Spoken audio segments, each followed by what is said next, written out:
So this video is dedicated to those of which have yet to do their very first commercial real estate transaction, and I'm going to do this for you live. Yes, live. I'm going to show you exactly what I would do if I was going to go back to my very first day in the real estate business and I needed to do a deal yesterday. Starting from scratch, let's dive into, first and foremost, the software, the tools that you need in order to make this a reality. So very first thing that you're going to look into is two different softwares. Number one is Reonomy, which you can now see on the screen. Number two is CoStar. Those are two softwares that I would typically recommend to get started with in the commercial real estate space. Now, your brokerage might be offering you one of those two softwares, maybe even possibly both. Just depends on what your brokerage is offering. And by the way, if your brokerage is not offering at least one of them, I'd probably wonder if you're at the right brokerage. I mean, even some of the residential brokerages are even offering some of these softwares as part of the quote comp. So just make sure that you're part of the right brokerage, because the last thing you're gonna wanna do is pay extra money out of pocket unnecessarily when most brokerages are about 90% the same. Okay, this is not a pitch about a brokerage,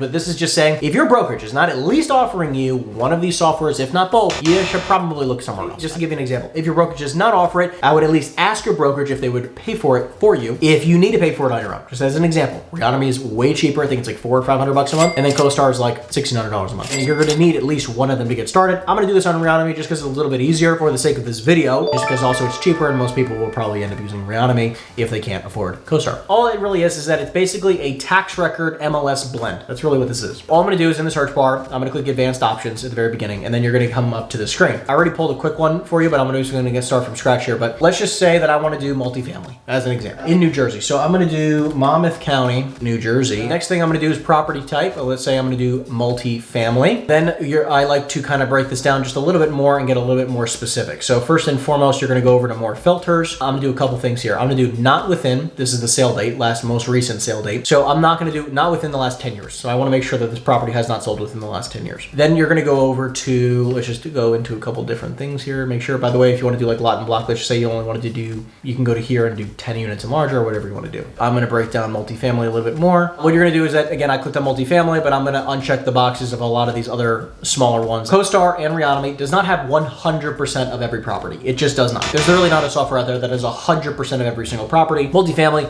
I'm gonna get rid of the mobile home parks. There's more than 3 mobile home parks. There's more than 700 two families in this area. There's more than 88 four families. Let's just say that, again, we're gonna start off with just multifamily in general. So 2,548 properties that have not sold within the last 10 years. You have a lot more criteria that you can dive into here, such as owner type. Let's just say we do person. That's not company, so it's like not an LLC. I wanted to include a phone number, so all properties that don't have a phone number, I don't want it to pull it. Very, very simple list. Multifamily, owner type is person, it includes a phone number, not sold within the last 10 years in a county that I like. 1,765 properties, apply. Then what we're gonna do is we're gonna go over to the export. We're gonna pull this list. Again, you're just gonna title it something where you'll actually remember what the heck it's called. And then that's it. So like, again, because you just wanna know what you're calling. So that way, if you're ever looking for another list, you're like, okay, well, what list was this? This is exactly what the list is. And then you're just gonna click export. Cool thing about Reonomy is that, again, I think you have like 12,000 or so exports per month, which is fantastic. As you can see, we've pulled some lists already. What I'm trying to make is that first thing you're gonna do is pull a list. Step number one. Let's just say you pulled your list now. You're gonna have that little export, little Excel file. Then I like to use Mojo Dialer. Again, I'm not affiliated with any of these companies. I don't have a link or anything like that, but I'm a avid user of all these softwares. In Mojo, you're just gonna click on import. You're gonna upload your file. So it's really, really simple. You just drag and drop, choose your file, make it nice and easy. Once your file is now entered, and now you're just ready to do it, you're gonna click on data and dialer, click your list. You're always gonna wanna do, and I can't do this for whatever reason, Mojo always blocks every video that I use that actually uses the screen, so I'm just gonna talk about it, is that you're gonna wanna make sure you use the triple line dialer, which is about $149. That includes the licensing for it. So $149 a month. Do not use single line dialer. Always use a triple line dialer. Listen, every single contact sometimes has anywhere between 2 phone numbers and 8 phone numbers. So you're not gonna want to hand dial 8 different phone numbers for every single contact from the 1,700 contact list that we just pulled. Anyways, that's why I like to use a triple line dialer. So it keeps things super efficient. Again, I always would say pre-record a voicemail. You can easily record a voicemail. I also do a callback message. What I typically leave is sort of like, hello? Hello? Hello? I think we have a bad connection. Let me give you a call back in 2 minutes. Now, that callback message, again, in Mojo, that's when 2 people pick up the phone at the same time. That callback message has worked for me for years. Speaking of scripts and what to say, I actually have my script book 2.0. You can download that in the description down below if you have yet to download it. And it has a few awesome commercial scripts, which you can see here, 1, 2, and 3. Choose any script you want. Again, all of them are fantastic. I've used every single one of them. They've, again, helped me sell hundreds of millions of dollars worth of properties. I want to also stress to you guys is like, listen, if you are making cold calls and you are not using a script, you're going to have a way different result than someone who uses a script. Just read the script. Literally have it right in front of you. You have it on the screen, and then on another screen, you can just have the dialing session, and guess what? Just read the script. It's perfectly okay. I still sometimes do it. Let's talk about some next steps. So now that you've generated some of these leads, these opportunities, it's important to understand the following. Number one, when you're making your calls and everything, I want you to be super clear about the questions you're going to be asking. You cannot pitch a deal until you have all of the information necessary from that seller. So again, you're calling up John at 123 Main Street, who possibly is interested in selling their property. You're going to want to make sure you get as much information as possible. But what information, Henry, should I be asking? Well, I'm going to tell you exactly what I ask. And all this is in the script book, by the way. You're going to ask questions about the income and expenses of the property. So just curious, how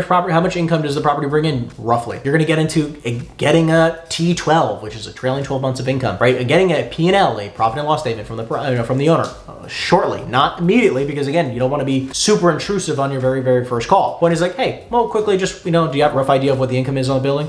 Yes. It brings in 100 grand a year. Okay, great. Just roughly, do you know off the top of your head what the taxes and insurance are? And be like, oh, okay, taxes are 10 grand, insurance is 5 grand. Okay, and then do you cover all utilities or do the tenants pay the utilities? Again, this is for a multifamily property as an example. No, well, tenants pay, electric and gas, and I pay all the water and sewer. And then do you have a rough idea of how much you pay in water every year?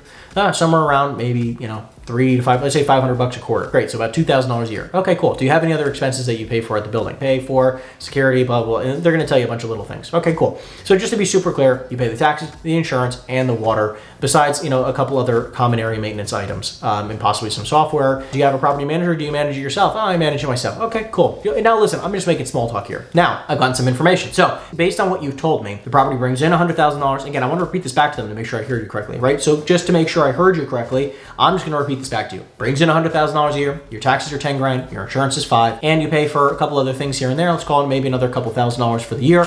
Total expenses for the property is 10 plus 5 plus 3 plus 2. Let's just say it's a total of $20,000. That means your net operating income, the net before your debt payments, John, is roughly $80,000 for the year.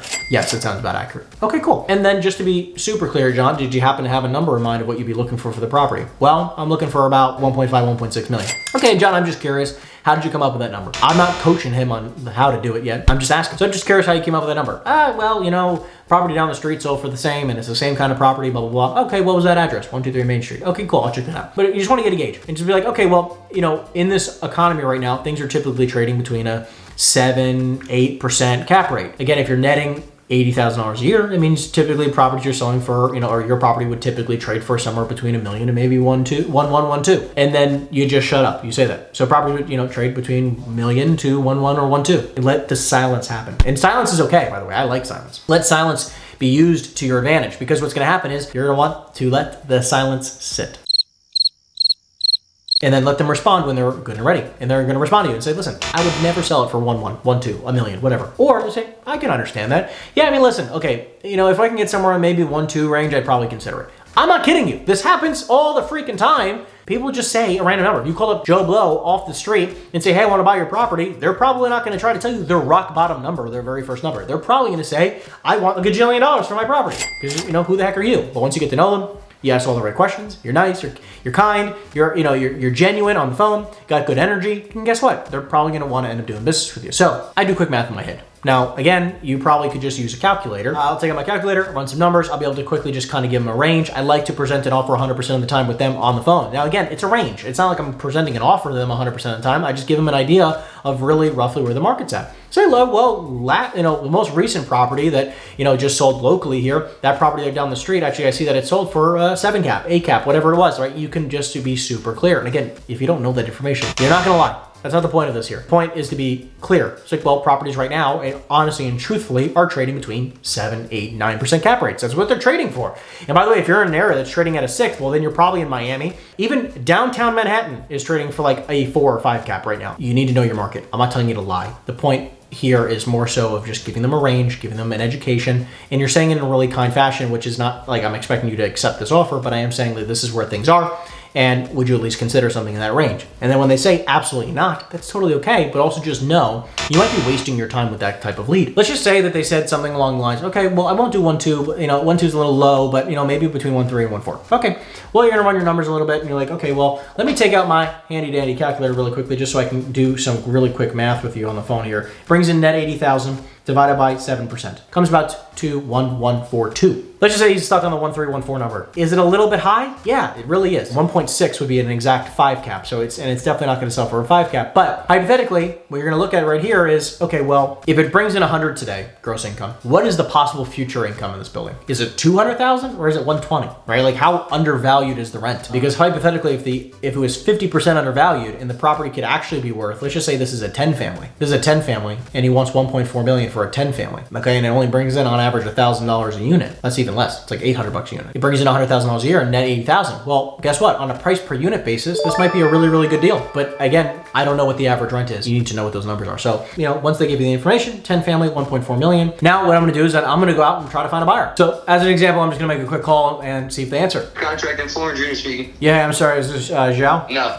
Oh, I'm sorry. Junior. Oh, hey, Junior. I'm sorry. I'm looking for the property owner at 15 West Hillsdale. Oh, yeah, no, I'm not sure who that is. No, I'm sorry about that. Just right. actually real quick, you said you were a contractor? Yeah. You work locally in like Monmouth County? That's all where we work. We're based out of Manalapan. That's where our office is, and we do all Manalapan, Freehold, Marlboro. Nice. And I mean, do you guys often buy properties as well or just renovate? No, we just renovate pretty much. Okay, and is this your cell phone just in case I need some work on one of my apartments? This is the office number. It's the best number to reach us. Okay, sounds good to me. So you said your name was Junior, right? Yep. Mm-hmm. All right, awesome. I appreciate the time, my friend, and I'll keep you in touch. No problem. Thanks. Have a good one. You too. Bye-bye. You never know who you're going to get on the phone. And, at the same time, that was the wrong number for the actual owner, but at the end of the day, there could still be a decent contact down the road. I'll follow up with them. I'll have to go back and pull this phone number and make sure we keep in touch with them. So, it could be a good referral partner down the road. And I'm going to try to pitch this deal. So what you're going to do is that I'm going to call up my handy dandy investors. And I'm going to say something along the lines of, hey, Bob, I have a 10 family off market in this town. They're looking for 1.4 million. Right now it's about a 6 cap, 6.5 cap. The one thing sellers typically would not allocate to that net operating income is they're not gonna run it at a they didn't give me any vacancy percentages. They didn't give me any management percentages. Again, I probably do 5% vacancy, 5% for management. You also have to do, set aside probably $2,500 a year in payroll, $500 to $750 per unit for the year for repairs and maintenance. So they're not allocating for other things. So like, you're probably gonna wanna take off another probably $20,000 for other expenses. So if the net operating income isn't 80, the net operating income as per a bank is probably gonna be closer to 60. So if it's bringing in net 60, which is not anywhere near, at 1.3, 1.4 million would be like a less than a 5 cap. The reason why an investor would possibly take advantage of something like this is because if it's got enough income, like where the upside, the value add to this building is hypothetically, it can go from $100,000 in income a year to $200,000 in income a year. That would be still a fantastic opportunity to look at. Now, if hypothetically the rents are actually pretty close to market, this deal would suck. And it's important to know that okay, well,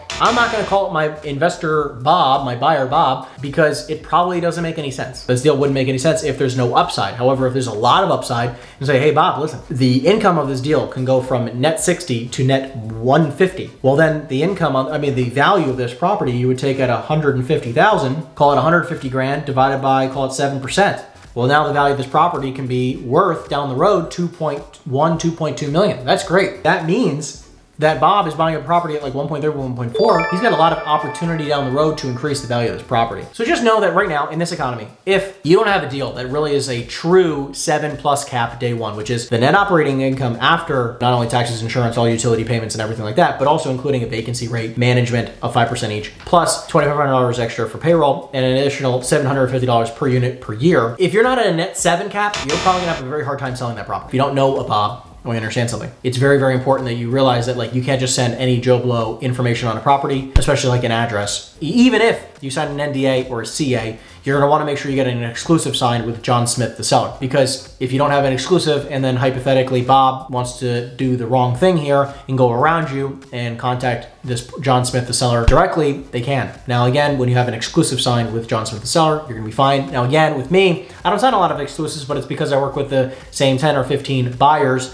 who are never going to screw me because I've known them for a long time. And if they do screw me, which again, I have been screwed before, I want you to understand, it's not like it's my first rodeo. They know they're not going to get any more properties from me. So they'd rather be in good relationship with me and trust me and I trust them. And we'll make a lot of money. So again, if you don't have Bob, here's some things you can be doing. Number one, you call around that neighborhood. So again, if let's just say you're in XYZ town, doesn't matter, you're in X town. I would call around that town and I would try to see who owns the most property. You can do that in Reonomy. You can see like who owns the most properties in X town, and I would try to call that person and see if they want to buy another property. You can also go to local investor groups or even call local brokers and say like, hey, I see you do a lot of business in this town. I'm just curious if you had a buyer who's looking for X, Y, and Z product. If I come across something, even though you'd have it right now, if I come across something, maybe I can send it to you, right? And the point is, you're gonna obviously want to do this with a lot of people that you trust. So, and just know that it takes time to build up a database. It's okay, it takes time. Very, very important part is if you don't have people, sign exclusives with every seller. Just be like, listen, would you be open to signing an exclusive agreement with me, which just is, all it says is that if I bring you a buyer, then I'm owed a commission. And you have to agree to it. That's it. That's all the agreement says. And if they're not willing to sign an exclusive, you need to find somebody you trust. And by the way, you can call me and I can try to help you with that, which by the way, you can schedule a call with me down in the description down below. You're just going to continue to make your calls and you know, some are going to be great, some are not. And that's just how it is. You call your buyer, you're going to pitch them the deal. You're going to get an offer from them. It's like, Bob, listen, I don't care what your number is. I just need an offer ASAP. They're looking to sell it. Give me your best offer. Bob's going to be like, listen, I can't do 1.4, but I'll do 1.1. Offer him 1.1 million. I'll call up John the seller and be like, hey, John, listen, I can do 1.1. This is the best number I can get you. Again, you want to be like, hey, listen, 1.1's a great number based on the fact that like the numbers that we talked about, we didn't include vacancy rates. A bank's gonna include vacancy. A bank's gonna include management. A bank's gonna include all these extra costs. And the property is only at like a 5 cap, which nothing is trading at that range. And just see what they say. Because my intention is just to be like, hey, pull up several of my buyers. Best price I can get you is 1.1 million. Silence is your friend. You don't need to justify it, but again, if they ask questions, you can justify it. But let's just say like, listen, I can't do 1.1, but try to see if you can get into 1.2. Okay, great. I'll call up the buyer and be like, hey, he's still stuck at 1.3. He wants 1.2. I said, listen, I really can't make sense of this deal anything more than 1.2. Now, guess what I'm gonna do? Our commission here is based on this spread between what a seller will take and what the buyer is willing to pay. So I'm gonna call up the seller and be like, listen, best price is 1.1. Maybe I can get him to 1.125, or maybe 1,150,000. If I can get him to 1,150,000, would you consider doing the deal? Or I can even be like, hey, so just to be super clear, if I can get you a contract at 1.2 million, would you be totally against paying me a 4% commission? Because typically I ask for 6, but would you be totally against paying me a 4% commission? Well, I won't pay 4, I'll pay 3. Again, I don't even know if I can get him 1.2, but you're looking to walk away with a little over 1.1 after commissions. Is that accurate? Yes. Just to be super clear, if I got you a contract today for 1.15, could we do a deal and you'd be open to paying the 3% commission? 1.15 is a little tight. You know, the point is that I'm negotiating, even though I know my buyer is willing to pay 1.2. I'm building in my commission. So then I'm gonna call Bob and be like, listen, Bob, I got you the deal 1.2, but that's his absolute bottom line. It's not as is, but it's his absolute bottom line. Okay, great, write it up. So I'll write up the deal, 1.2 million, 6% commission. Everybody's happy, and I'll write up a bunch of contingencies in the letter of intent, and I'll send it to my buyer to sign, send it to the seller to sign as well. And listen, that's how you put a deal together. And I'll send it off to the attorneys, and the attorneys take care of the rest. That is how you negotiate a deal. That is a quick example of me literally going in back to day one of exactly what I would be doing if I wanted to close one deal as fast as possible. I hope this video helps. And if you have any questions of exactly this process, or maybe other softwares or other things you can be using, make sure you put it in the comment section down below, because I answer every single one of your comments. And by the way, if you have not liked and or subscribed yet, make sure you do so as well. If you're still watching this video, that means to me that you're a committed real estate agent and you're looking to take your life and business to the next level. I'm just curious, why have you yet to schedule your free, no obligation coaching consultation? All you have to do is simply go in the description down below, and people are telling me this call has been the most unbelievable, the most powerful call they've had in their entire career. And here's just a few of the individuals who have taken full advantage of this call. And my mission is to support as many realtors as possible, build a 6- and 7-figure net income business so that they don't have to rely on this industry anymore for their everyday income. If you're a committed realtor, which I can seem like you are, all you have to simply do to take full advantage of this free coaching consultation is to go in the description down below and schedule your free call now.